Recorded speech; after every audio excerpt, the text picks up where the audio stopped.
Everyone, welcome to the GP webinar series. My name is Stuart Cameron. I am the Equity and Inclusion Thematic Lead here at the Global Partnership for Education. I'm here at the GP Secretariat in Washington, DC, joined by my colleague Maria Qureshi, our webinar team, and by some guests who have joined us in person. And we're also joined by a wonderful panel of experts who are joining us online.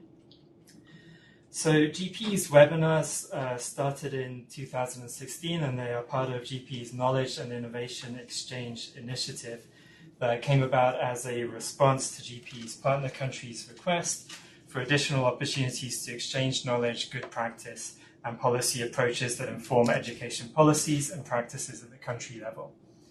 The webinar also gives practitioners the opportunity to engage in a continuous practice of knowledge exchange between partner countries, which in turn strengthens and fulfills the national and global objectives of GPE. And this particular webinar is the first in a series that we're going to have, which will focus on collecting and using data on marginalized groups for education that we will be running in the coming months. Then this series is going to tackle issues such as how to identify disability and measure inclusive learning environments, the role of community and citizen-led initiatives, and the use and limitations of new technologies in gathering better data. And our main aim with this is to convene key partners working on these issues and to foster collaborations that can hone and apply new ideas. So before we begin this session, I'd like to draw attention to a few housekeeping items. If you're facing any connection issues, please let us know via email at webinars@globalpartnership.org. We'll have a question and answer session after the presentation, so feel free to keep sending your questions throughout the webinar via YouTube's live chat feature or by email to the same address, webinars@globalpartnership.org. We will try to get as many questions as possible during the Q&A session. Please do let us know your name, your organization, and the name of the presenter, speaker to whom the question is directed. This session is also being recorded. We will send everyone participating today resources associated with the webinar and a link to the recorded session. So today's session is titled Improving EMIS Data on Inclusive Education to Effectively Monitor the Sustainable Development Goals. And this topic of data on inclusive education for children with disabilities is of particular interest for us at GPE because equity and inclusion is at the heart of our vision of ensuring inclusive and equitable quality education and promoting lifelong learning opportunities for all. GPE also supports the Convention on the Rights for Persons with Disabilities, which most GPE partner countries are signatories to, in particular in its insistence that governments must ensure that children with disabilities are not excluded from general education and can access an inclusive, quality and free primary education and secondary education on an equal basis with others in the communities in which they live. At the Global Disability Summit last year, GPE committed to three things in particular. The first one was providing results-based financing for the development of inclusive planning processes and to implement inclusive education sector plans. The second one was working with partners to strengthen inclusive education through advocacy and social accountability grants, which we are now doing through the recently launched Education Out Loud initiative. And thirdly, we committed to support improvements on data in disability at the country and global level in partnership with the UNESCO Institute for Statistics.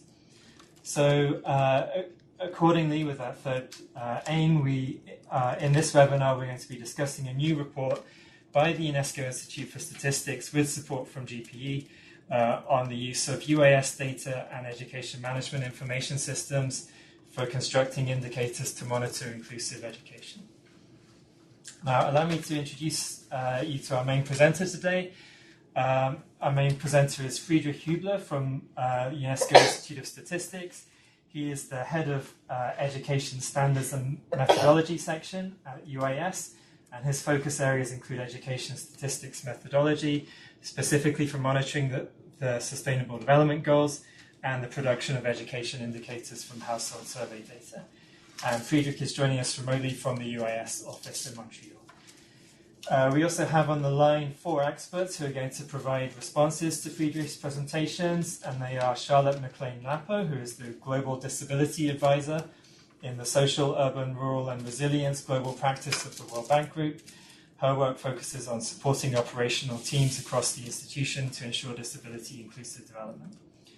We also have Mark Waltham from UNICEF.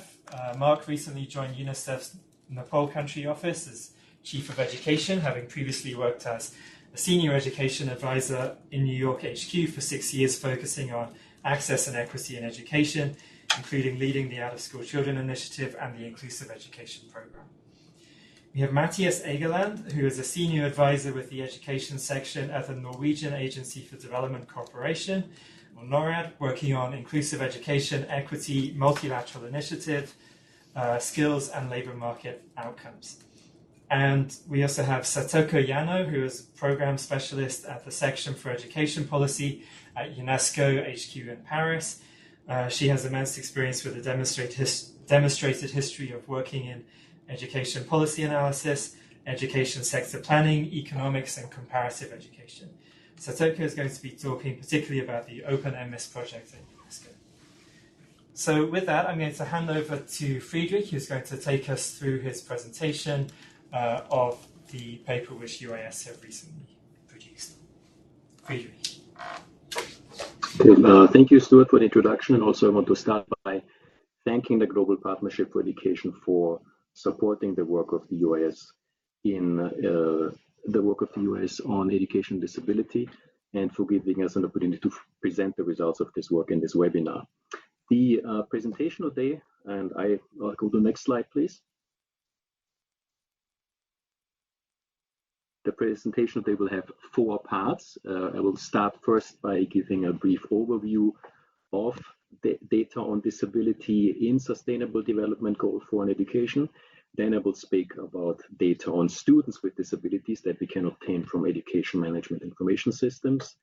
The third part of the presentation will be about data on adapted infrastructure and materials for students with disabilities.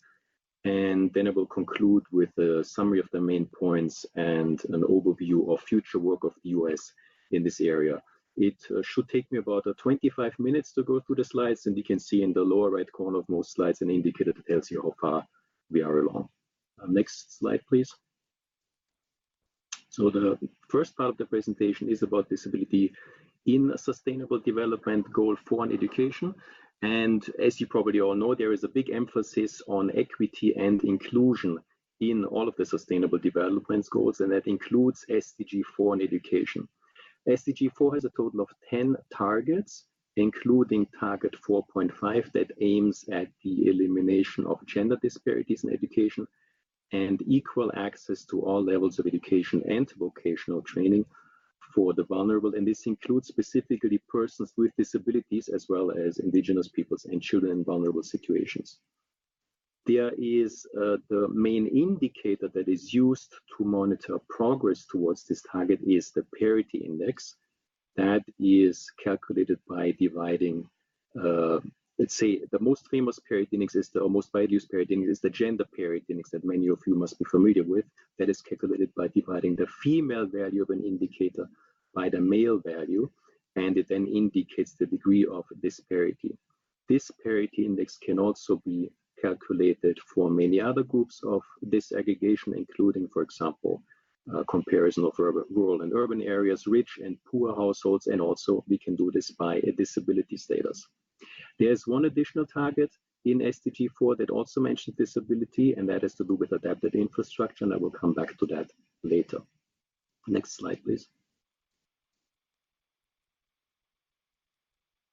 So the UIS, the UNESCO Institute for Statistics, is the custodian agency for most indicators under SDG4, and the Education 2030 framework for action that was adopted in 2015 states that UIS is the official source of cross-nationally comparable data on education.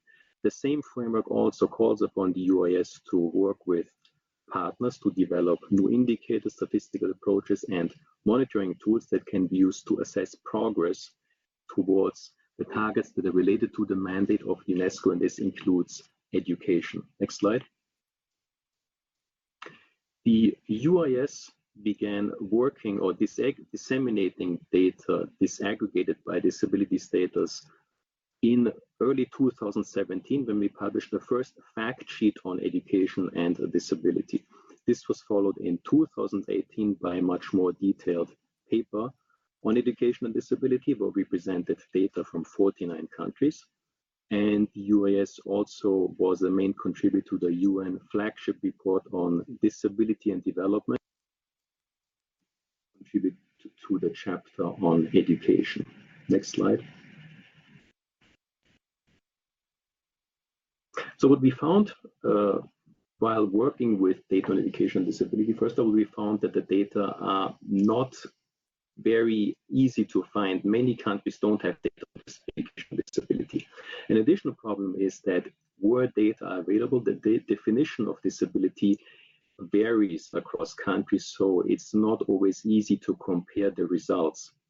To address this problem of comparability, the Washington Group on Disability Statistics has several years ago developed a so-called short set of questions that can be used to identify persons with disabilities, and they take the approach of looking at functional difficulties in 6 areas: seeing, hearing, walking, cognition, self-care, and communication.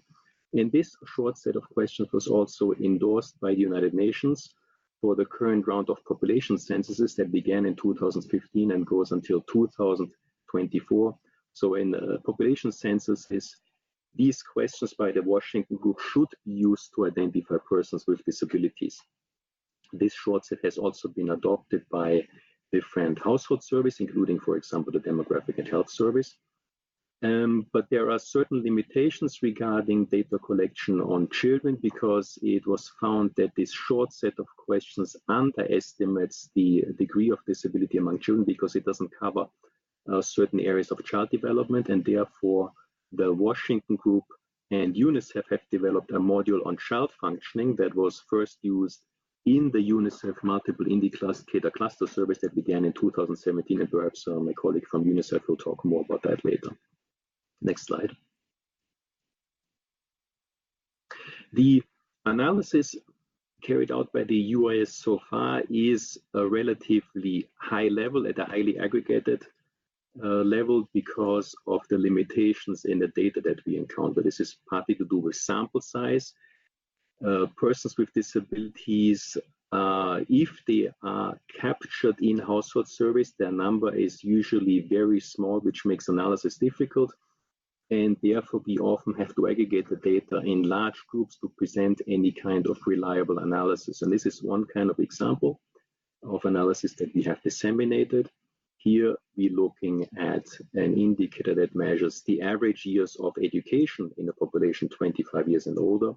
And we found that among the countries that have data on this indicator, persons without a disability always have more years of schooling on average than persons with a disability. And this is without exception in all countries that have data, and the gap is sometimes very large. Next slide. So to really produce data for the SDG indicators, we therefore have to look at other sources of data, because with current sources, such as population censuses and household surveys, it is really not possible to give reliable information on students with disabilities, because we simply don't have the data, and therefore it is necessary to look at education management information systems. And this was the reason for this collaboration of the UIS and GPE for this new information paper that we are launching today, which has the title, The Use of UIS Data and Education Management Information Systems to Monitor Inclusive Education. And this paper has 2 parts. First, it looks at data on students with disabilities from EMIS, and the second part looks at data on adapted infrastructure and materials. Next slide. So let's start by looking at data on students with disabilities from EMIS. And this is again linked to what I mentioned at the outset of the presentation on this emphasis on equity and inclusion in the SDGs. There is a need to call upon the international community to reach all marginalized people, and that no one should be left behind. And in order to do that and monitor progress towards this goal, it is of course necessary to have data for marginalized groups, and this includes persons with disabilities.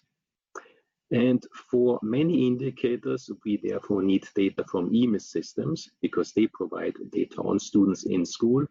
But one problem that we face is how students with disabilities can be accurately identified in EMIS systems. So to examine this issue, the UIS compiled school census forms from different countries and then examined the data that are collected with those census forms, and we also carried out a literature review in addition to that. Next slide. So here's an overview of the data that was analyzed in the paper. We had a total of 71 census forms from Africa, Asia, the Pacific, Central and South America, and the Caribbean.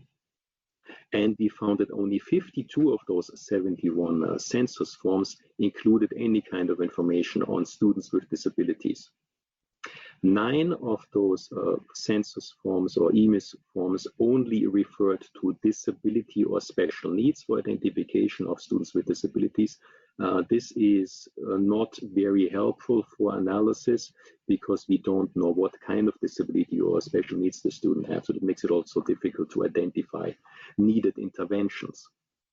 Only 14 EMIS questionnaires collected information on the type of disability. Again, this is a problematic because it is, if we don't know what kind of disabilities students in a school have, we don't know what kind of accommodation should be provided so that they can participate fully in schooling.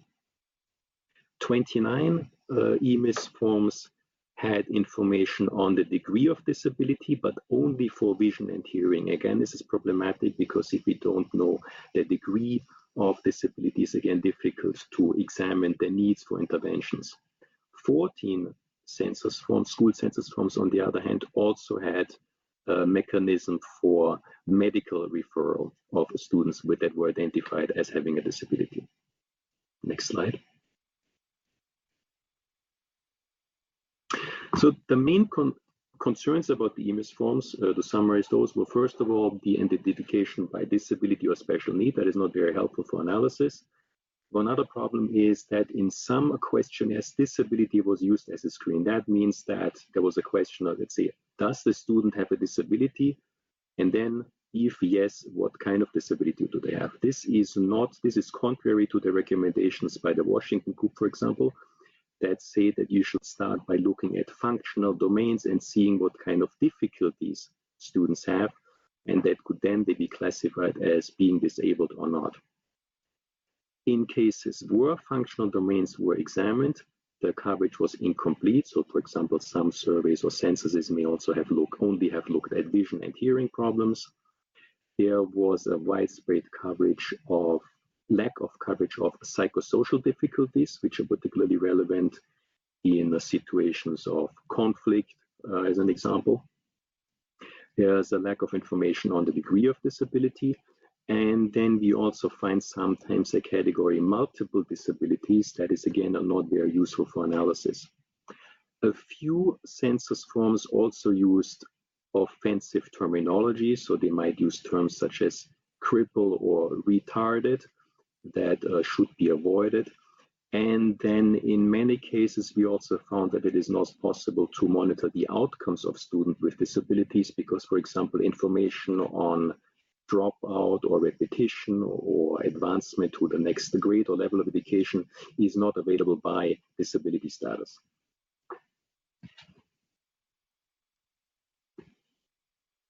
Next slide.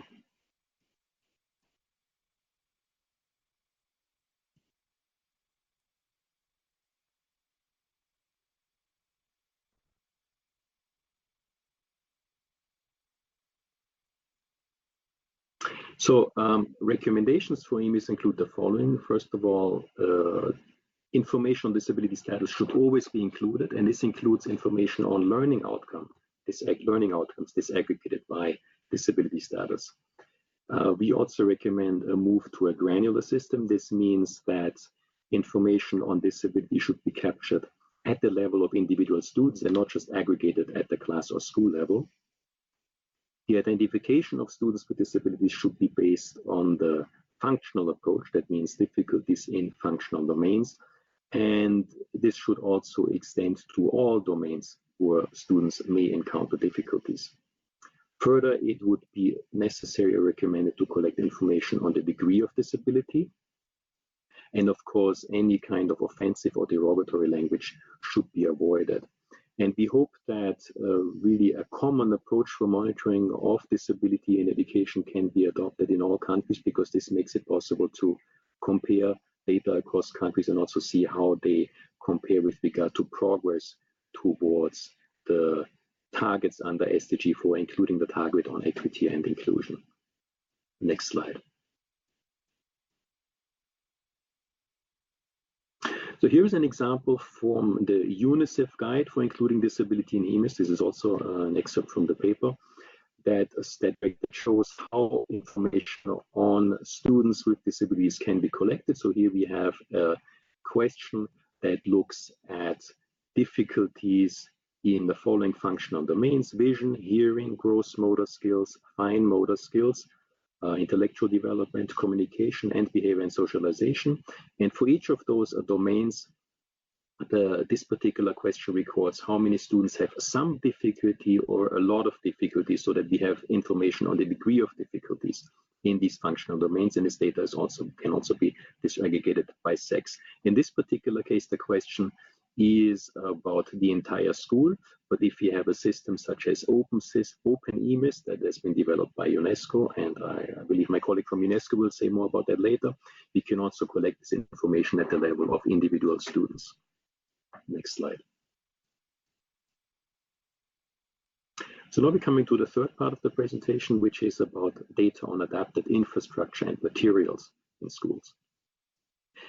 As I mentioned earlier in my presentation, there are two targets under SDG4 that mention disability. The first one was target 4.5 on equity and inclusion. There's also target 4.A, which looks at the school environment. And this particular target calls for the building and upgrading of education facilities that are child, disability, and gender sensitive, and provide safe, non-violent, inclusive, and effective learning environments for all. The main indicator that is used to monitor progress toward this target is an indicator that looks at the proportion of schools that have access to certain types of infrastructure. And this includes electricity, internet, computers, but also adapted infrastructure and materials for students with disabilities. And it continues then with information about drinking water, sanitation facilities, and hand washing facilities. Next. The US started collecting data for this particular indicator in 2016. The UIS for this purpose carries out an annual survey that is sent to all UNESCO member states, where we collect information on, for example, enrollment, on teachers, on education finance, on a large variety of topics. And this includes, since 2016, data on accessibility of schools, where we collect information that is needed to generate the indicator that I just mentioned, where we ask for information on electricity, computers, internet, and so on, and also about adapted infrastructure and materials for students with disabilities. And this type of information is collected for all schools, public and private, and for the following levels of education: primary, lower secondary, and upper secondary. Next.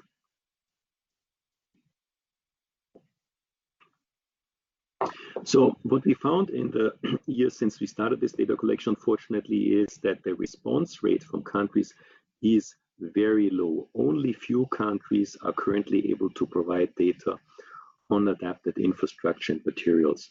Here I give an example on data for primary schools. So the UIS has in its database 227 countries and territories. So we have 227 countries and territories for which we are supposed to provide data. But for this particular indicator, only about 30 countries have provided data in 2016, 2017, and 2018.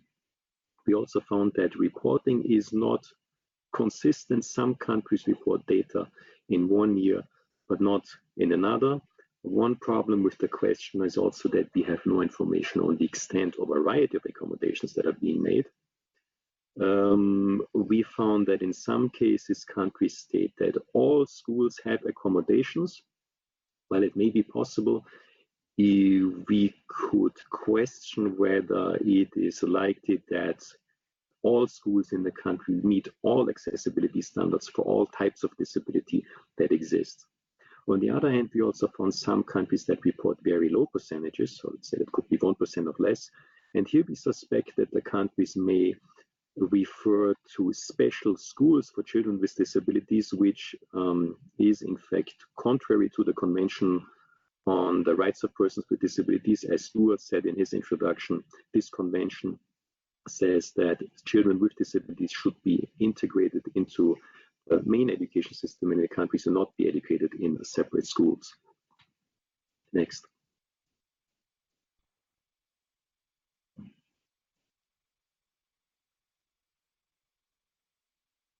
So here are some of the information gaps, just to summarize those, in the current US data collection on adapted infrastructure.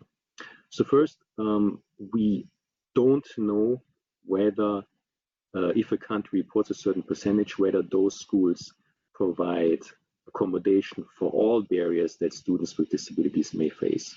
We also don't know whether they are appropriate for students with all degrees of disabilities. We don't know which parts of the schools are accessible. For example, do they only have ramps for students in a wheelchair? Are the toilets fully accessible, and so on? We don't know what kind of material and infrastructure is provided. This could be, for example, furniture or writing implements. Do students with, for example, hearing impairments, do they have support in the form of sign language?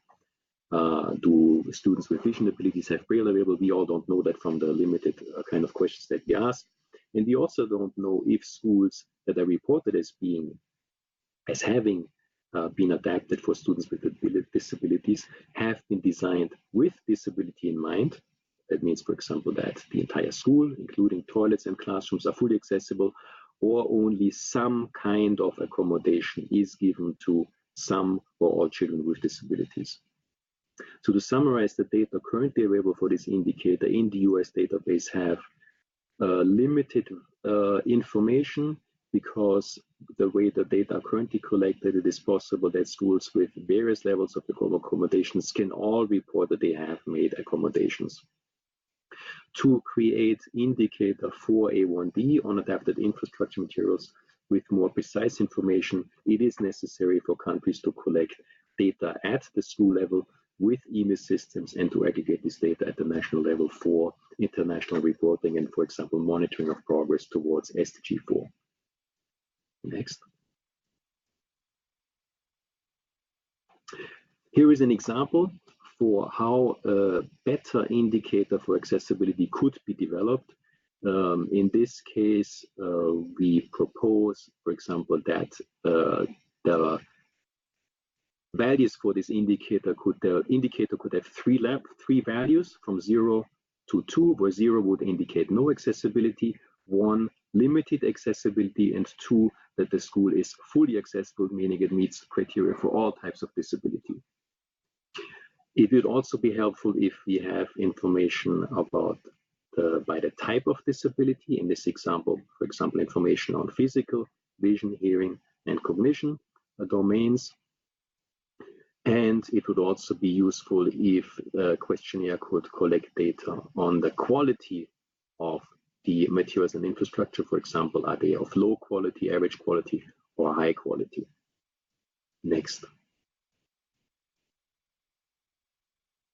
So coming to the conclusion, to summarize again the main recommendations, first of all, we would say that we saw, based on the analysis by the US in this and other papers, that the availability of quality of currently available data on disability is not at the level where it should be. In particular, data are often not comparable, so the quality and coverage must be improved. We also need better tools to identify children and adults with disabilities, for example, questionnaires that look at functional domains instead of asking general questions about disability or special needs. EMIS must be made more inclusive in all countries because currently not all EMIS systems collect data by disability status, and moreover the data must be aggregated at the national level to allow the design of interventions to improve the situation of persons with disabilities. And this of course also means that data on disability must be used more frequently among the relevant stakeholders, including analysts, advocacy groups, and policymakers. And what we have to keep in mind that the goal of SDG4 is not just accessible schools, but that education should be inclusive and equitable for all persons. Next. And finally, just on future work by the US on education and disability, the US will continue to expand the collection and use of data on education and disabilities. This includes, for example, looking at more household surveys. And to give one example, we are looking forward to the data that are currently collected by UNICEF with its mixed service. We also plan to disaggregate more indicator by disability status. As I mentioned earlier, with the current data, we are not able to produce all indicators disaggregated by disability status because in the case of household surveys, the sample size is often too small for this type of analysis, or we don't have the data from EMIS systems that could be used to calculate certain indicators. We will also continue to document and disseminate the data on education and disability. We just added new information on disability to a dedicated web page on equity on the US website.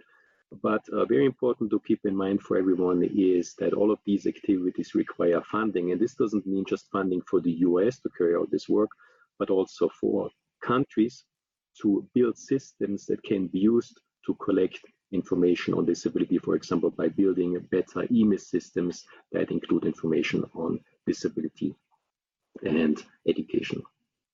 So thank you very much, and I look forward to the discussion that will follow after the remarks from my colleagues. Thank you very much, Friedrich. There's a fascinating presentation, and we're very happy that the paper has been released. And just a reminder that everyone can find the paper both on the GPE website and on the UIS website, and we have a blog which also summarizes the findings. So I'd like to hand over to Charlotte McLean-Lapper from the World Bank now, who's going to give a response to Friedrich's presentation and talk a little bit about the work that is happening at the World Bank. Thank you very much, Stuart. And Frederick, thank you very much for a very thoughtful presentation. I wanted to pick up on 2 points that you brought out in your paper and presentation. One is around the monitoring outcomes, so the learning outcomes of children with disabilities. And then the second one that I'd like to speak to briefly is around the need to have funding to make sure that we can continue to do this work. So maybe just on the monitoring outcomes piece, I think what we've seen in the recent past is that there's been, I'd say, significant progress in terms of getting children with disabilities into school. However, what we're not seeing is whether they're learning. The notion is still that school is a space for socialization and not necessarily a space where children with disabilities in particular are learning. And I think that for us, this has been an important issue. It was really triggered in part by the Learning Crisis World Development Report that the bank put out a couple of years ago. And we started to think about what does this mean for children with disabilities? And so to your point around monitoring outcomes, we've started to explore and to examine this space. And we recently put out a paper that looked at learning outcomes of children with disabilities. And it was co-authored by Ruchi Singh and Leonard Cheshire Disability. And it's received a lot of traction because I think what this paper begins to do is to begin to ask questions around, what are the assessments out there for learning for children with disabilities? So to your point again, what type of tools exist in terms of learning assessments. It also begs the question in terms of what tools teachers have to understand the diverse learning needs of the range of children with disabilities that you so well highlighted in your presentation. So I think for us, that's an important piece of work going forward, getting better data on the learning assessments and the learning outcomes of children with disabilities. This is not to say that there isn't also a focus to ensure that we increase access, because that obviously is an important piece. And so in many ways that leads me to my next point, which was around the funding. And the funding, I just want to say here that my team, so I manage 2 trust funds. One trust fund is supported by USAID, and it supports work through the education teams in Africa that focuses explicitly on children with disabilities in the education system and in their communities. And through that funding, we are supporting diagnostics in Africa around education for children with disabilities. And the idea within that diagnostic is really to begin to look for new data sources, to analyze data that exists. And so this has been very, very helpful. We're working with African universities to help us think this through. So we have consultants from a couple of African universities working with us on this diagnostic. And so that's a piece of work that's going through, and hopefully it will bring to the table new data and some new analysis that takes on very much the spirit of your presentation. In addition to the diagnostic, we have 7 countries where we are supporting discrete pieces of work around the education for children with disabilities. And that all is under the USAID Trust Fund. We have a second trust fund that I'm managing, and that's a trust fund that is supported by NORAD and DFID, and that focuses on again on children with disabilities in education, but with a particular focus on 3 countries: Rwanda, Ethiopia, and Nepal. And in this regard, we're also looking to really bolster up the data collection piece of this. And so we are talking with UNICEF to look at how we might support MIX, EAGLE, and also how we could potentially test the child functioning module in EMIS. And then also look at how we could roll out the inclusive education household survey module that you alluded to. So I think we're beginning to look at how we can finance that aspect, or how we can make sure that that's in place. And then I finally want to say from the bank side, we have made strong commitments to continue to work in the space around better disability disaggregated data. So that commitment was made at the Global Summit for Disability that happened last year in London. And it's a commitment that the bank has made, and it's one that we're following through with. What's really exciting about that is that in that commitment, we've also committed to a particular measurement. And so we will be using the Washington Group set of questions as a way to collect more comparable data within the bank. Another commitment that's related to today's discussion is specific to education.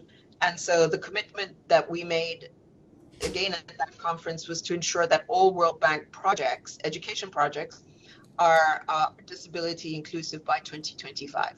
So we have some big ambitious goals within the bank, and we're working hard to begin to realize those. I think data is an essential piece of that puzzle, and so I'm working across the bank, working with our colleagues who work on data for development. We've set up a data working group in the bank to specifically look at the collection of better disability disaggregated data. So I think it's really exciting to see how many other development partners are beginning to think seriously about disability disaggregated data for children with disabilities in the education systems. But I think we also need to stretch our minds a bit to think about how we can look at out of school children, because that remains an important piece in terms of bringing up those access numbers. And I'm going to have to, I'll stop there. Thank you. Thank you very much, Charlotte. I would ask Friedrich to take a note of any questions from these responses or things that you would like to come back to, and give him a chance to come back to those afterwards. But for now, we'll hand over to Satoko Yano from UNESCO, who's going to talk about the Open EMIS.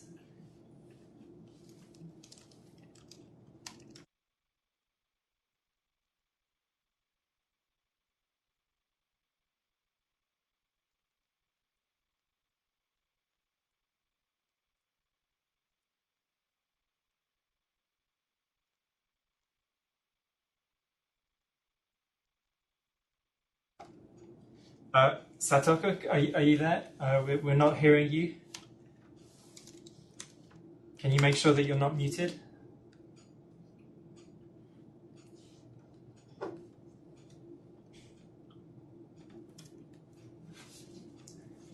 Okay, so maybe if we have Matthias Egerland on the line, would he be able to come in and we can try and come back to Satoko afterwards? Matthias, are you there?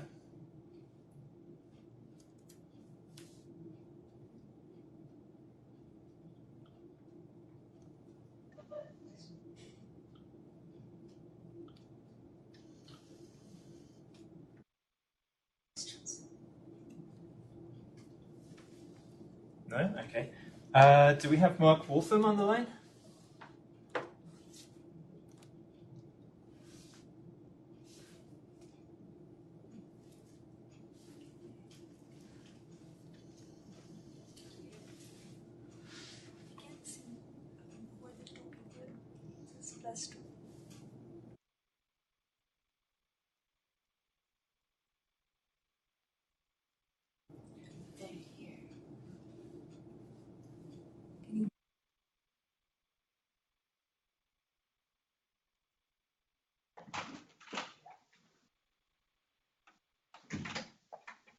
Okay. Do we have any of Satoko, Matthias, or Mark on the line?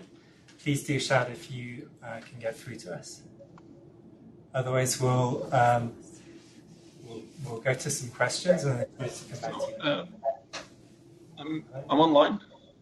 Oh, hi. Is that Matthias? Hello. Hi. Yes. Yes. Hi. Sure. Okay. Would you like to go ahead? Sure. First of all, thank you for the invitation and for a very useful presentation and paper.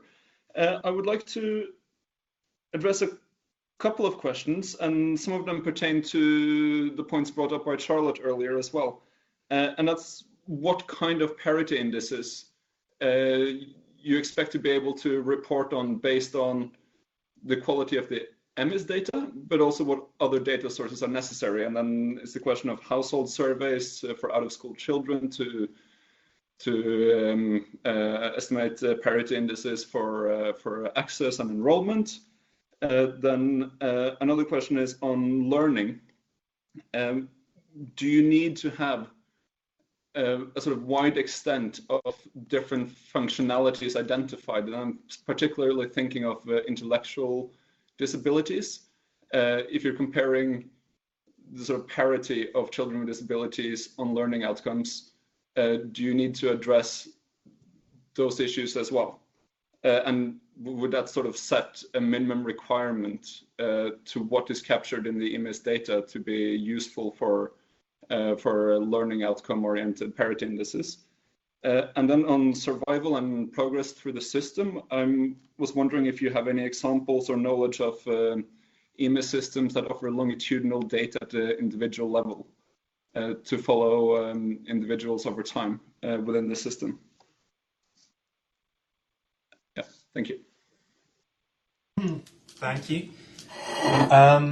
Do we have Satoko on the line now?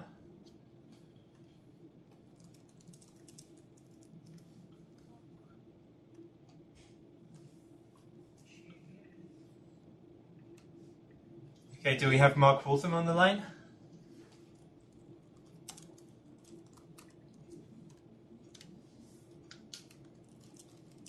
Okay, we seem to be having a few WebEx issues, so for now, let's go back to Friedrich and address a few of the questions which have been raised by our respondents and also online. So maybe, Friedrich, you could start out by talking about some of the questions on learning. Do you have any particular response on measurement of learning as well as access? Yeah, the question of learning is an important and interesting question, and unfortunately, I don't have an answer to that. I don't know how that would be dealt with. This is something I would have to consult with my colleagues from the learning outcomes section. I have actually not, because I'm not familiar with that issue, but I realize that that is something that has to be considered, because we cannot simply calculate a parity index if students have cognitive difficulties, for example, that would affect their performance in something like a standardized test. So I'm not sure how that would be considered in an assessment of progress towards the relevant targets under SDG4. So we'll have to come back to that on that issue. On the, there was a more general question about what kind of parity index for Matthias that we calculate. We do have some parity. Oh, I think we have Satoko back now. Is that possible? Can you hear me? Should we go to Satoko while her microphone is working? Can you hear me? Yes, I can hear you. Okay, okay, great. Can everyone else hear me? We can hear you. So there's a question to the organizers. How do we like to proceed? We can hear you. Would you like to go ahead, Satoko? Sure. Thank you very much. So sorry about the technical glitch. Well, thank you very much for this opportunity once again for us to present very quickly on the Open EMIS. So before going to the details of the inclusive education module, just a quick background of the system. So Open EMIS was originally developed by UNESCO back in 2008, and it's a web-based open source software solution. And now since 2012, it's been jointly developed and implemented in partnership between UNESCO and the Community Systems Foundation. And then the country, we have about 15 to 20 countries that we know of that are implementing Open EMIS. And then most of them have been either self-funded by the national governments or through the multilateral partners like IADB or EU or UN agencies, mostly UNICEF. So the Open EMIS has a dedicated module for inclusive education. So if you could go down to the next page with the screenshot. So this is something called Open EMIS Core, which is the data collection module that we have on the Open EMIS system. So the data can be entered by at the granular base by individual student, as you can see, with the different categories, how they are referred, how they have been assessed, what kind of service they have been receiving, what kind of devices they have. And then the generic module of the Open EMIS currently is sort of presented in a way based in line with the international recommendations, best practices used by UNICEF and then UN Washington Group on the Disability Data. So you can see in a drop list, see different options and what kind of the challenges each of the student has. If you can go down to the next screenshot, then they have the section on how they have been assessed. And what is more like it's related to the Friedrich's point, it's more like difficulty of the degree of the disabilities. The data can also be entered by individual student. And if you go further down,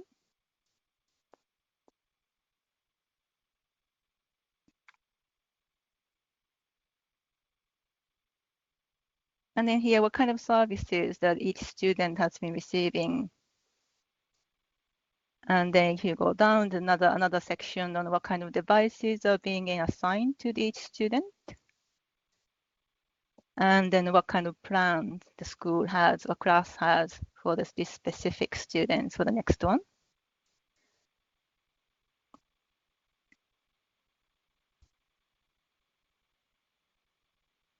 If you can go to the next, this is for the individual student, but then we also have a module to collect the data on the learning materials each student is receiving, almost student, more like a itinerary of the list of the materials available for the special education. For instance, this is about the textbooks, and there is a special education specified math textbooks. And then for the primary grade 3, and then this textbook, if you can go down, you can see who this textbook is assigned to. So each material, each aid can be linked to the student, so that then it can be tracked. So another section is more about the school infrastructure.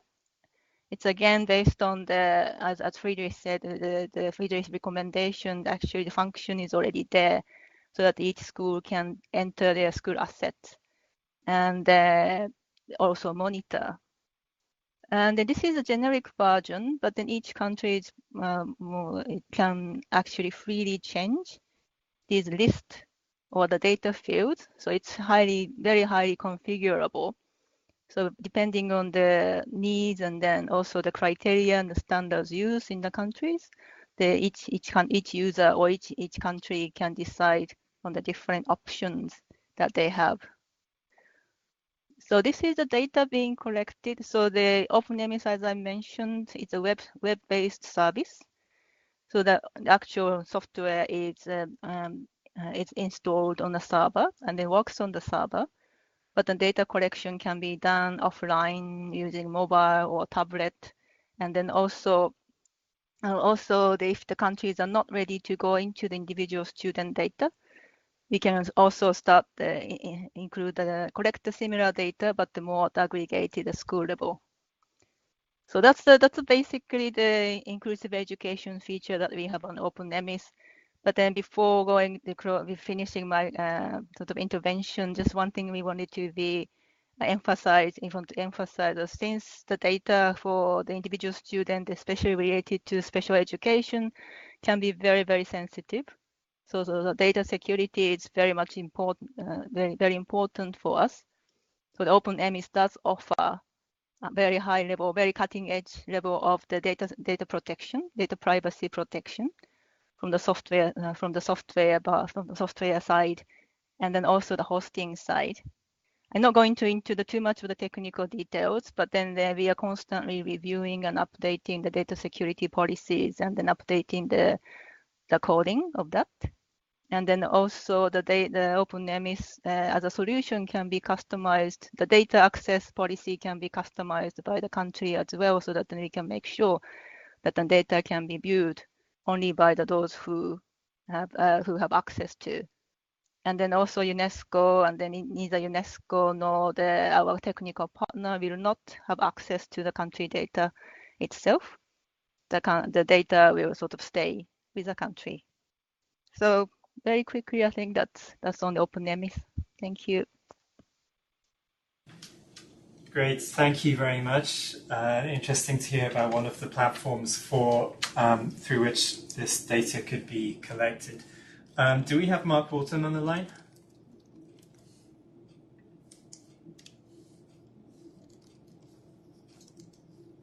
No?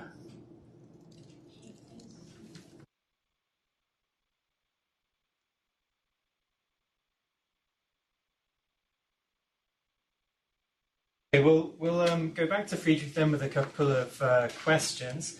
So one question that came in was about out-of-school children, I think also raised by Charlotte in her response. To what extent can these improvements in EMIS that are being suggested cover out-of-school children? And what are the specific challenges around collecting data on the out-of-school children with disabilities? Yeah. Yeah, indeed. This was something Charlotte already touched upon in her remarks.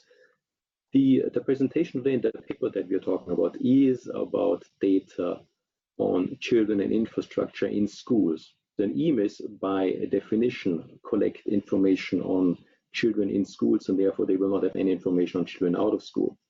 For that, we have to look at other sources of information. This includes household surveys and censuses. And UIS has done some work in this area, and this goes back actually some years already to collaboration with UNICEF when we had a global initiative on out-of-school children. Mark was one of our partners in that initiative. And so what we found in this analysis is that, first of all, we would make some of the same recommendations, for example, regarding identification of children with disabilities, that the approach by the Washington group should be used to ensure comparability of the data across countries, and also that all persons, both children and adults with disabilities, are captured by looking at their difficulties with different functional domains. What we found in the analysis is that, especially with household surveys, not so much with censuses, because they have censuses by definition are intended to capture information on the entire population, whereas household surveys are based on a sample. And we found that with household surveys, even if they use, for example, the questions by the Washington group, there are sometimes very few observations. To take one indicator as an example, we have the out-of-school rate, which is one of the thematic indicators for SDG4. And let's say we want to calculate the out-of-school rate of children of primary school age. Let's say this could be children 6 to 11. We found that in some cases, there are so few observations that it's not even possible to do an analysis. So we can identify children with disabilities, but there may be so small their number in the sample that we cannot even do calculate a parity index by sex or by disability. This comes back to a question that Matthias asked about what kind of parity index we can calculate. So you will find in some of our application information on parity indices by disability status, and this includes the indicator on means of schooling that I showed in one of the slides. There we can calculate a parity index by disability status. That is because this was information from censuses, and this was for the information for the population 25 years and older, which is a large number in the analyzed data sets. For certain indicators that refer to smaller age groups, such as the out-of-school rate, that is a challenge. I wanted to say more about learning outcomes. This is, of course, also a very important topic for the UIS. We have dedicated section that works on learning outcomes. We have made a lot of progress with monitoring of learning outcomes and development of international standards. And that includes, of course, also the monitoring of learning outcomes of students with disabilities. So far, we have not disseminated any data disaggregated by disability status with regard to learning outcomes, but this is something that we're planning for the future.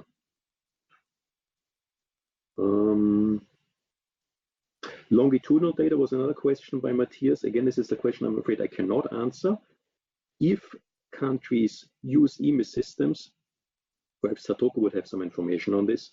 If they have been using EMIS systems for some years, and the examples by Satoko showed that if they are designed in the way with the questions that she showed, for example, using questions about functional domains, capturing information on the degree of difficulty on materials and infrastructure.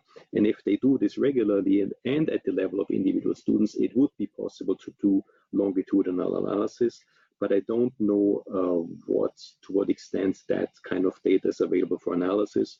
And I think it's also good that Satoko mentioned the issue of data protection, because this is, of course, highly relevant for these types of analysis. The US has not studied any longitudinal data, but we would certainly look at that if the data become available.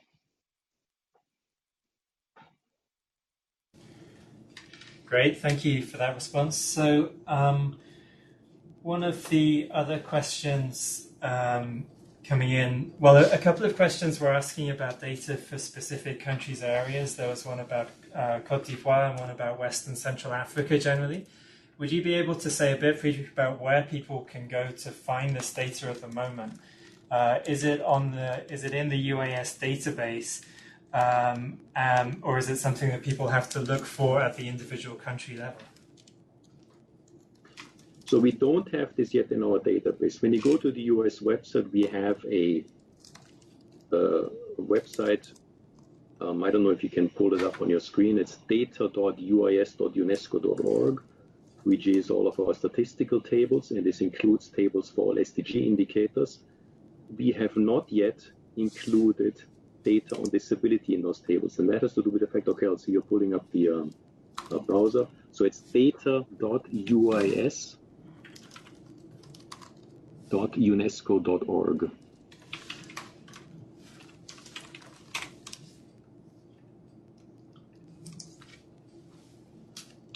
So, and if you look at the left, on the left side, there is, you will see, for example, SDG4. You can expand that, and here you will find all.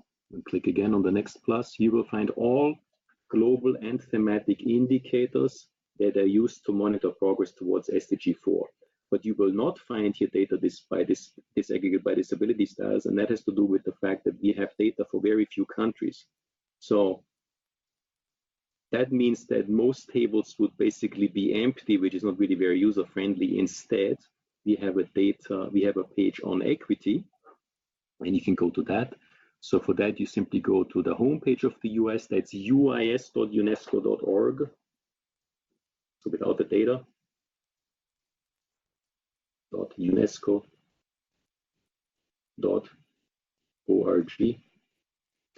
And then if you go down, scroll down, please. You will see at the bottom of the screen, you see equity in education. Just where the mouse is, click on that. And this is where you will find our publications on a disability and also a database that I believe was launched today. Let's see if you go down a bit. So here we have the link to the paper that we just talked about today. But if you go down further, let's see, scroll down, please. There you see on the right side, the US database on disability and education. If you just go up again for a moment, sorry, a bit too far, not here. I'll go back, please. So there in this, on the right side, there's US database on disability and education. No, you missed it again. No, go down. And stay here, please. There are these pictures at the bottom. If you click on this, this actually downloads an Excel file, so you don't have to do this now.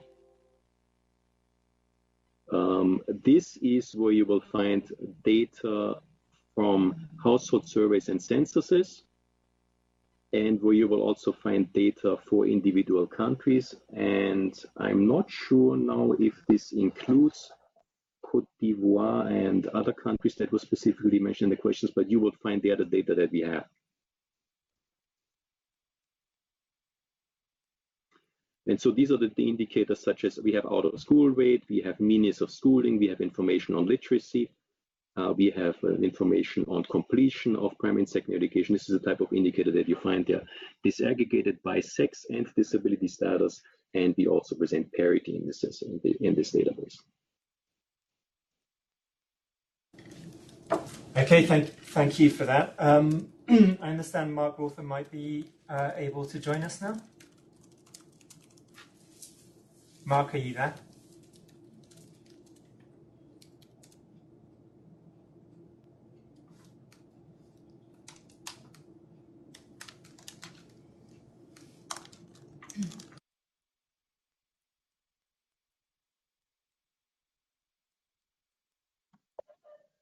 May I, in the meantime, follow up with another question, please? Sure, please go ahead. Yeah, so it's in response to Friedrich's addressing the sort of the longitudinal data. So one potential challenge is if you don't follow individuals over time in the system, but rely on the total in the same cohort over time with regular data collection, you could at least theoretically risk misidentifying people with disabilities that have been included through assistive technology or a better inclusive environment as dropouts, in the sense that with a functioning module, it is fully possible for individuals to sort of bump to either side of the cutoff, depending on how well included they are in the school, in the community, and what kind of assistive technology is available to them. It might be a bit marginal, but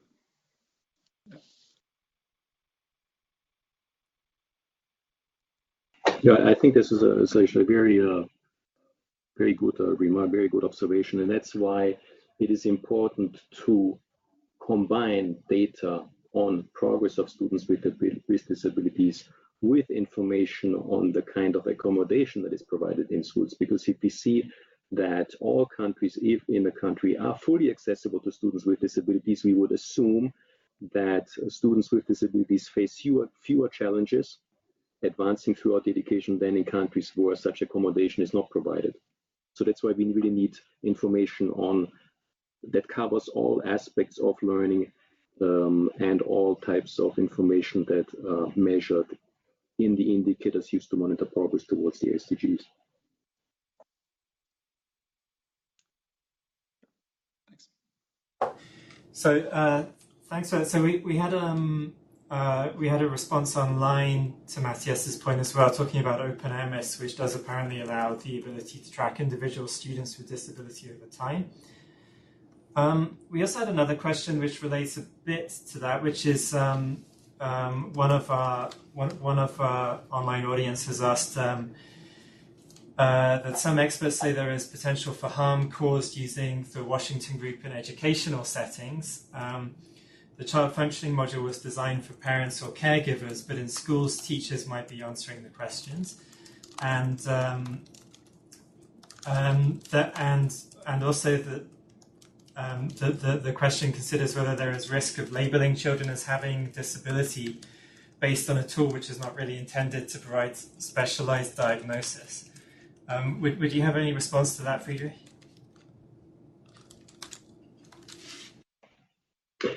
Yeah, I can respond. It would be great if Mark could respond to this as someone from UNICEF who worked with the Washington Group on developing a specific module on identifying disabilities, but I will respond to that based on my knowledge. So first of all, with regard to teachers identifying students with disabilities, for that it is important to use something like EMIS that makes it possible to update information on students throughout the school year, because if you capture this kind of information, let's say if a teacher is asked to respond to questions about difficulties in functional domains, at the start of the school year, he or she would not know all students well enough to answer these questions with confidence.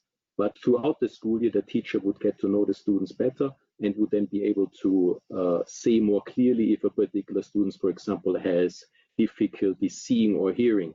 Now, and if you have an EMIS system such as Open EMIS that you can update throughout the school year, you can make certain corrections with information about individual students. The question about misidentifying persons or students with disabilities, or generally children with disabilities, the questions are really meant to avoid that problem by not requiring any specific expertise, because you can simply observe the child and you will know if they have, for example, problems with fine motor skills or gross motor skills.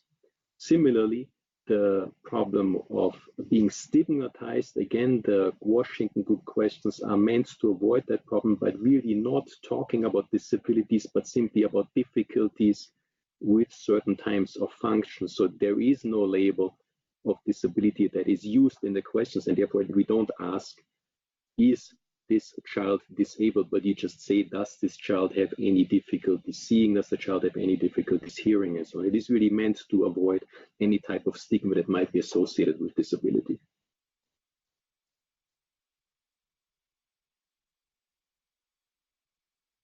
Thank you for that. Can you, another question that came in was whether the data which are provided by countries are compared with data from other sources such as civil society. Do you have any response on other sources of data apart from the main government's data collection? Yes, the UIS does that as part of its data quality assessment.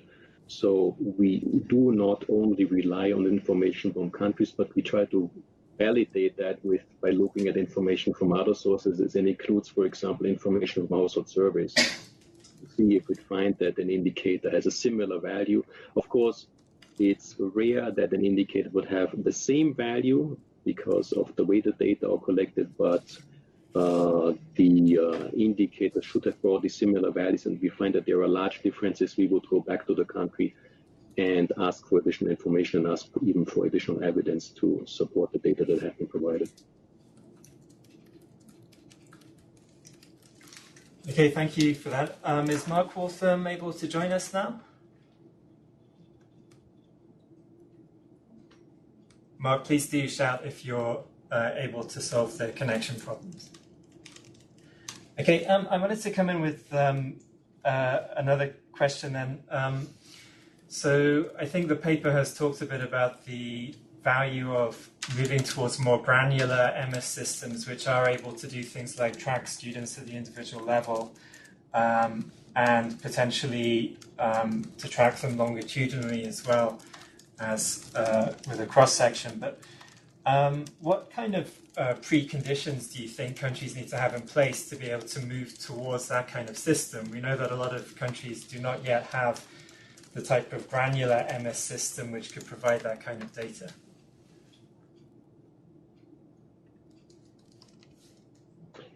Well, first of all, you need an EMIS system, and I will actually maybe pass this on to my colleague Satoko, who is more familiar with Open EMIS. You need, one thing that you really need is you need a way of identifying students, individuals. You need some kind of ID number, which is not at the present done in all countries. So it's not always possible to track individual students. If you want to do longitudinal analysis, of course, you have to be able to precisely identify individual students in the system, and you have to build those systems in the first place, which require setting up the infrastructure and also require setting up mechanisms for aggregating the data at the national level for reporting, for example, for reporting towards the US and other agencies that are custodians for SDG indicators. But perhaps Satoko could add something to the requirements that countries would have to fulfill to be able to use a system such as Open EMIS. So thank you very much, Friedrich. Even though Open EMIS sort of offers the general option to collect individual student data, not so many countries are opting for it because of the constraints that Friedrich also mentioned. I think sometimes we don't have a sort of systematic review of it at the moment. But then what we have seen was like the one major issue was to have more national level data framework. For instance, what kind of IDs we can use. I think many countries are moving towards having more student ID or national ID, and then big discussion on data protection is usually happens, and then how it can be resolved and agreed upon by many different stakeholders. That's one more like systemic challenges that we had. And then more like a sector or school level challenges. One, basically the infrastructure, data infrastructure is one challenge. We have moved on to more offline data collection. But then if the data analysis and the data use requires internet connection like we do now, the lack of internet connection at the school level can be very difficult, can be a major challenge for the updating and keeping the individual data updated. And then also the capacity on the time required for the teachers, because that does require a much more sort of heavy workload for the data entry and the management. So we don't really have like, okay, these are the minimum standards and requirements for the countries to move into the more granular approach to the EMIS. But then these are some of the factors that we have seen in the implementation of Open EMIS.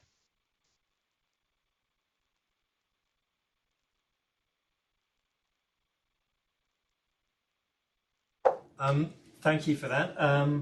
Can I ask a question as well about whether we make a number of, UAS makes a number of recommendations in the report. Do you think, Friedrich, that this is something where countries can go ahead and start implementing these recommendations, or is it more that more studies or more pilots of different forms of data collection are required before, as a kind of global community interested in collecting this data, we can go ahead and start implementing these things? Well, from the perspective of a custodian for SDG4 indicators, which the UIS is, we would really insist on following common standards. And this includes common standards regarding disability. To give you one example, there is a technical cooperation group on indicators for SDG4 and Education 2030 that is responsible for the methodological development of indicators that are used to monitor SDG4. That is a group that consists of statistical experts from countries from all regions, so it's geographically representative for the globe. And these experts make recommendations. And most recently, for example, we looked at the question of which schools should be counted as being accessible. And the conclusion was that a school can only be counted as accessible if it meets all requirements for all types of disabilities. These kinds of standards are not yet widely known and implemented. So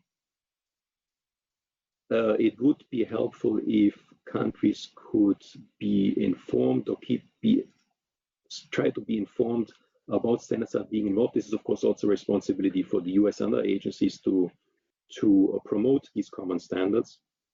But in the meantime, I would even say that having information that is not fully following the standards, and this includes many data sources that are currently available, it's better to have some information, even if it's not very precise, than no information at all. But in the long run, it would be preferable if all countries could apply the same approach to data collection and analysis. Okay, thanks for that response. Shall we have one more try with Mark Waltham? Is he able to connect?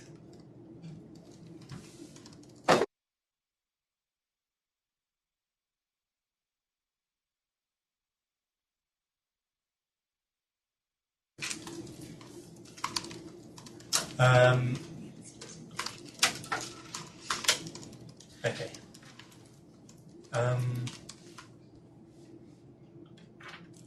So let's go to another question.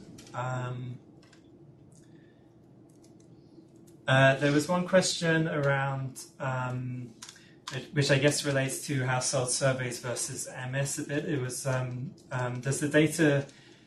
doesn't data collection need to include some data on the circumstances of the parents of students with disabilities? I guess that's a question about how we analyze and interpret the data. Do you have any response on the collection of wider circumstantial data on children with disabilities? Yes, any household survey or census would collect information on the entire household, including the circumstances of the parents, such as their education, their employment, and other household and community characteristics that could be analyzed together with information on the individual child or student. I don't think this kind of information would be available in an EMIS database, however.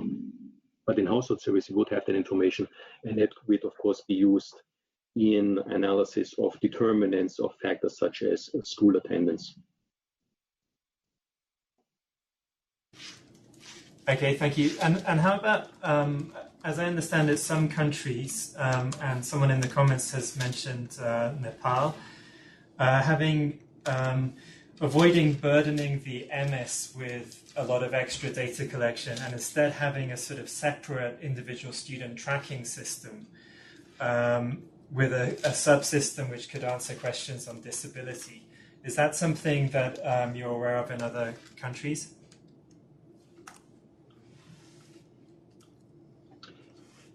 I have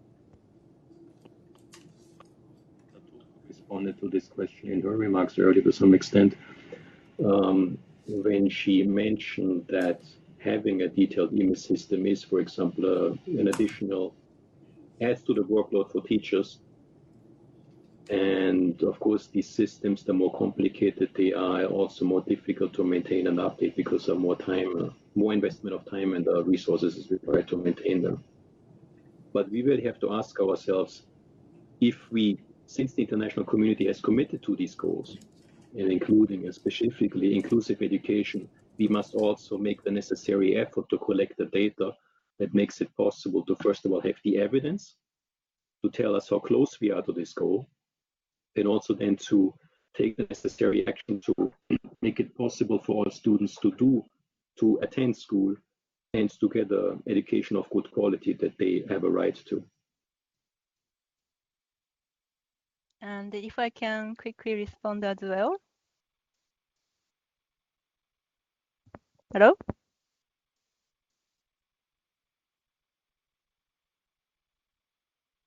Hello? Hello, yes, please go ahead.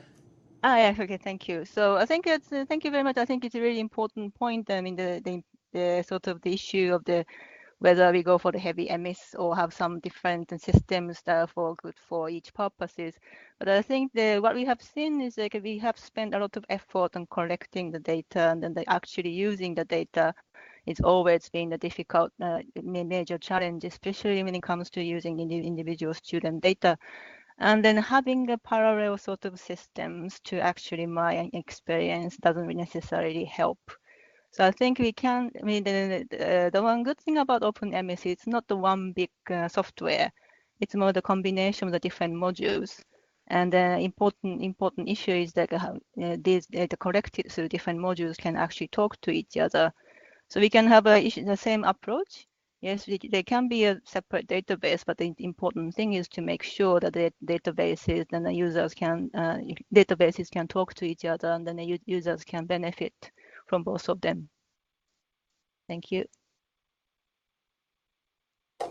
Okay, thank you. So we are at 10:25 now, so I'd just like to thank the presenters and our respondents very much for joining.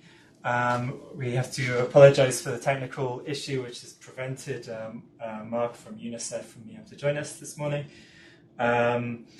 However, it's clear that there's some, that there are some clear recommendations from this report about how we can improve data collection on children with disabilities. It's something which we really need to do for SDGs and for being able to improve the education provision in this area. And it's clear that there's a number of ongoing conversations we need to have. For people who are interested in data in specific countries, we will be sending out the materials from this webinar, the presentations, and you can also find on both the Global Partnership for Education website and the UIS website this paper. The paper lists what data collection is being done in EMIS systems in different countries. So you can see, for example, if you're interested in for your country, what data is being collected in EMIS. But that doesn't mean it will be actually available on international databases, but it means that it is available somewhere at the country level. So that resource is available. If Charlotte has mentioned the new report from the World Bank, which is called Every Learner Matters. We'll also disseminate the link with that with the materials that we share after this webinar. So with that, I'd like to thank everyone who's participated. As I mentioned, we hope to have a series of webinars which will be looking at the issues of collecting data on marginalized groups, including children with disabilities and other marginalized groups, over the coming months, and we'll be sharing more information with you all about that as we get it. So, thank you.